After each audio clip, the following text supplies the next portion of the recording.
Hello, Caroline from Inspired to Change Hypnotherapy. Today, taking you on a journey into my brain to help explain what happens when we have a hypnotherapy session.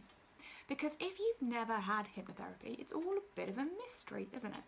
And even if you have had hypnotherapy, it's still a bit of a mystery.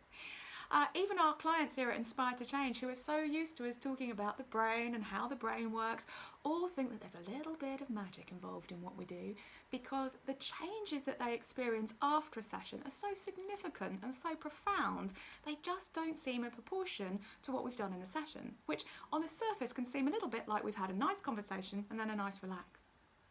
So what I want to do today is be able to explain to you what really happens in the brain so that we can understand what that little bit of magic sparkle is.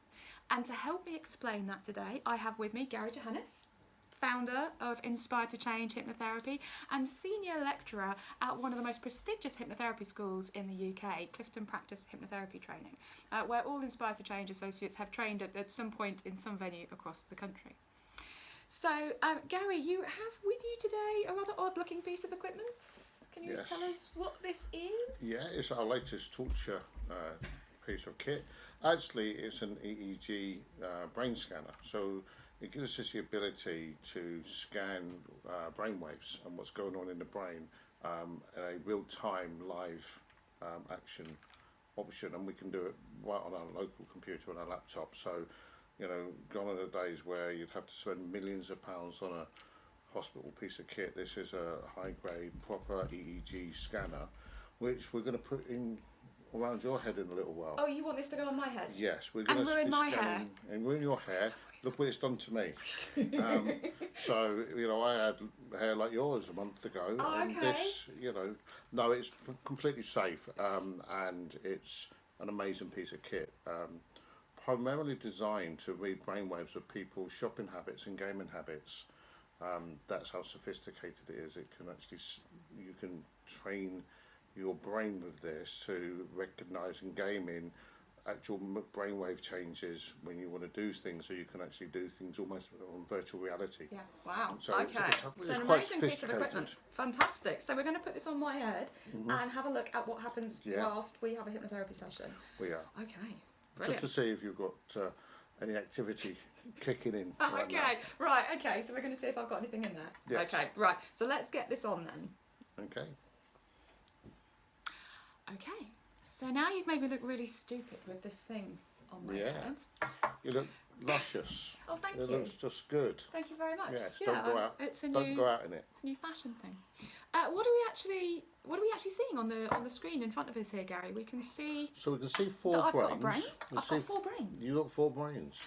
Actually, which each of them are doing. So the one at the top here is delta waves, which is what we relate to when you're in deep relaxation and sleep. So it's, deep sleep delta. You know, when you're sleeping, you'll be getting much more brain activity there.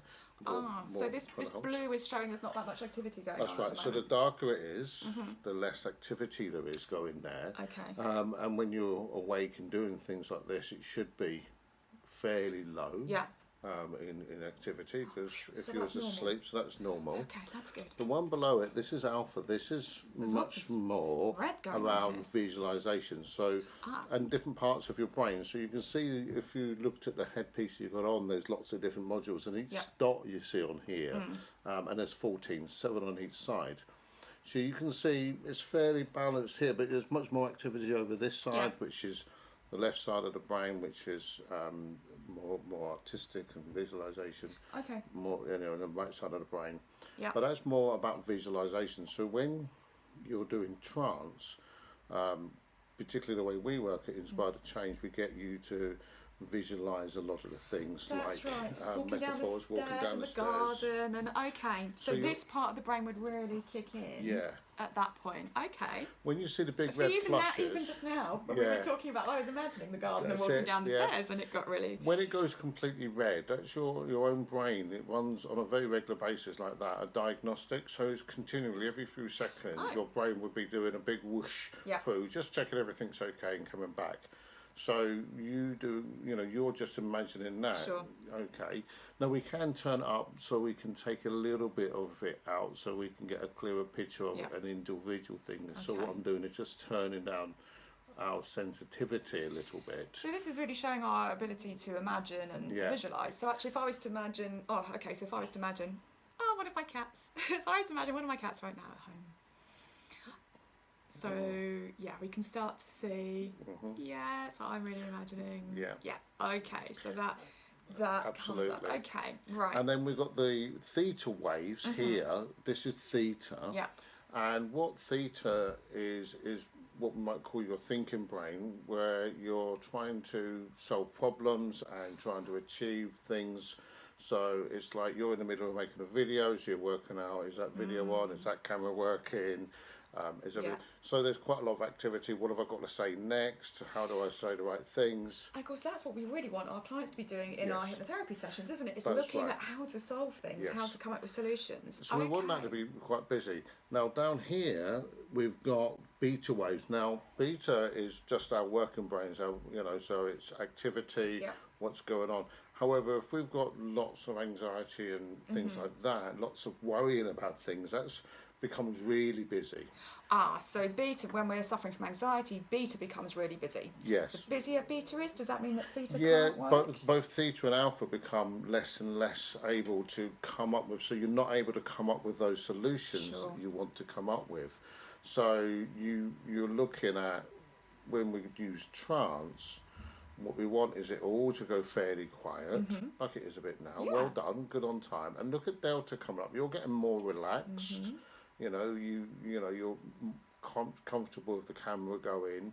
You've sat still for a little while, and you're just relaxing. And you can see delta is you're getting more relaxed. You can see how relaxed you are. So when we're having those conversations at the beginning of our hypnotherapy session, so because when people come for a hypnotherapy session, we don't just put them on the couch and put them straight into trance, do we? We No. have that conversation with them. So talk me through what's going on in our brain when we're having those conversations. You just demonstrated it lovely, because you went from just relaxing for a few moments to working out what you were going to say next and talking about it, and you can see here got really busy. Yeah. And that's you planning what you're going to do next and how it's going to work.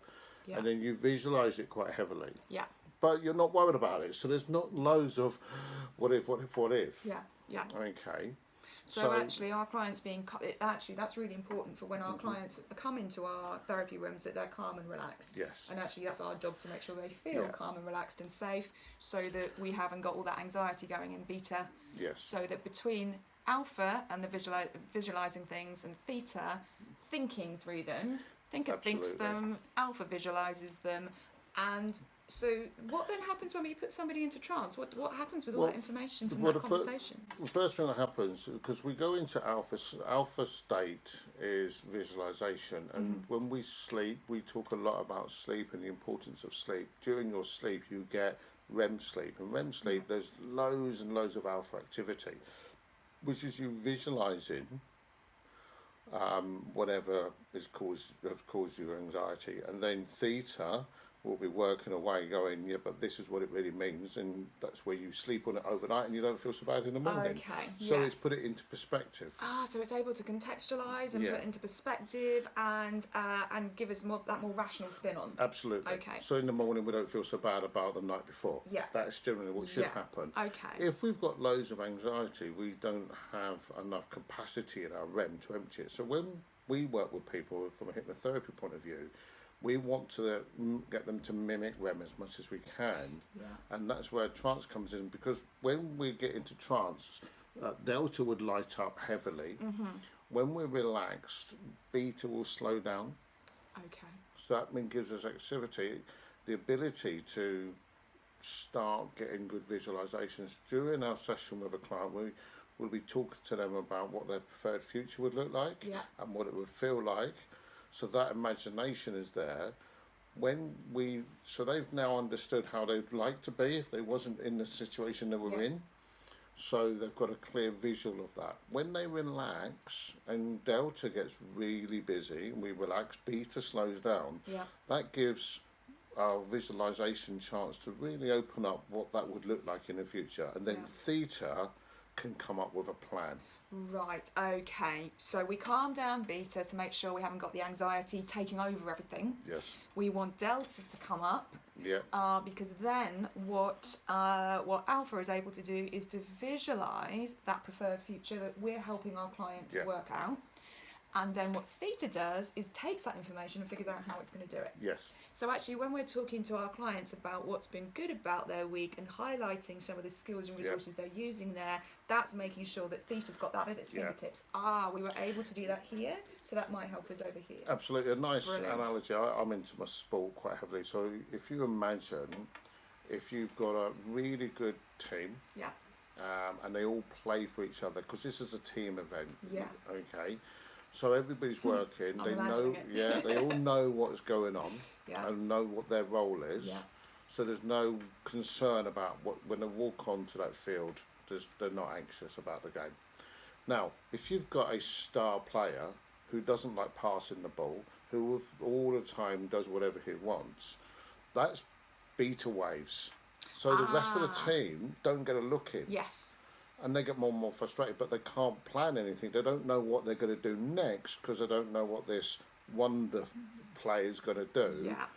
So they can't actually create the next gameplay. See, even when you were talking about that feeling of, oh my God, I won't know what to do because someone else has taken over. Beta, I mean, I know it's gone completely red now, but beta well, really... that's just doing a diagnostic because you put a lot in there. Yeah, but even before that, beta really came up. Obviously, alpha was really visualising that. So, okay, that's a really good analogy, isn't it? Yeah, it's just like, so if you can get really relaxed, delta will slow the prima donna down. The other bits can get a chance to actually really look at, okay, how can we make a difference here? So actually what we're doing in hypnotherapy it's not magic, is it? It's actually helping the team to work better. The team in here to take that prima donna, beta out of the way, so that alpha, theta and delta can work together to come up with our solutions. And beta's important. It's our working brain, but it's not working too hard. It's not overthinking. And therefore coming up with lots of rubbish ideas, and the other, we don't know how to achieve that, so we're not going to be effective. So we take away that overwhelm part of the overthinking, which allows the rest of the brain, the rest of the team in there to work at its best and help us find solutions, which of course means then we're not getting stuck. Yeah, and we come back to our favourite term, is making a proper assessment of whatever is going on, because it's not getting overloaded with overthinking and busy thought processes. So that's how trance works. We reduce the activity in the brain, so we then have control. The client has control over the way they think. And by having we're solution focused, so by having an idea of how we'd like to be, we can then in trance help the parts of the brain will come up with solutions, where theta comes in to really power through coming up with solutions, and that's where the big change is made. That's why trance is so vital. We can sit and talk about things all day long, but if your brain is still going at 10 to the dozen, even though you know what you want, you can't create those changes because you're getting in your own way the whole time. That's so important, actually, because that really shows us the difference between hypnotherapy and some other kind of things, doesn't it? So if we're just having more traditional counselling where we're just sitting talking about things, we're not giving the brain the opportunity to come up with those solutions. Yet if we're doing activities like mindfulness, which obviously is really helpful for calming down beta, that's brilliant, it's calming down beta, but actually what we're not doing is feeding the almost like giving theta the pieces of the jigsaw puzzle to be able to work on. So that first part of our the session, game plan. That first part of our session is saying, look, here are the pieces of the jigsaw puzzle, and this is and here's the picture we want to make it look like. And then in trance, it gives the brain the chance to put it all together. Brilliant. And that's also why we give all of our clients a download. So every time they listen to the download, this is also having an effect. So they're continuing to give that extra opportunity, and then of course when we're in sleep, this has happened naturally, and the more relaxed we are when we're in sleep, the more chance we're going to come up with positive outcomes. So actually what we do in that session is to start the process, give the brain the opportunity to start working on that problem, but that can then continues afterwards through sleep, through listening to the download. Brilliant. Which is why we see such amazing change when they come back to us the following week. And it's so quick, you know, over, you know, the course of how many sessions we might see someone, we may see somebody 8 or 10 times, but in effect, the lifelong changes they've made from a lifelong challenge they've had, and these changes are permanent. This is watching the brain rewiring itself. Yeah, that's really amazing, isn't it? Because we do talk to our clients about the fact that, you know, what we're helping them do is to take control of that rewiring process. If we don't take control of it, the brain just still rewires, but obviously without our guidance. So what we're able to do is to add in that guidance to make sure that the brain is rewiring in a way that is actually beneficial to us and helping us to achieve those goals that we're setting for ourselves. That's fantastic. Oh, it looked like my brain disappeared for a moment there. Yeah, keep flashing on and on slightly. Wow, so the good news here is I do have a brain. We can see that here, which is fantastic. Yes. And actually that's been really helpful to explain what actually is happening in a hypnotherapy session. It's not magic. We're just helping our brain to be able to do what it does naturally, but we're guiding it in the right way to be able to do that, which is why we see that phenomenal change so quickly and so fast, because we're just allowing the brain to do what it should be doing in that natural way, taking the prima donna out of the equation. I love that analogy. That's really good. Wow, okay, I hope that has given you a bit of an insight into hypnotherapy and my brain. I'm hoping most people's brains are fairly similar to mine. I think, do you know what, I think I might keep this on. I'm going to go shopping. I'm going to see what happens to my brain when I find a pair of shoes that I really like. Thank you very much for joining us today. I hope you've enjoyed this, and I hope it's given you a little something that's made you think differently about hypnotherapy and what goes on inside your brain.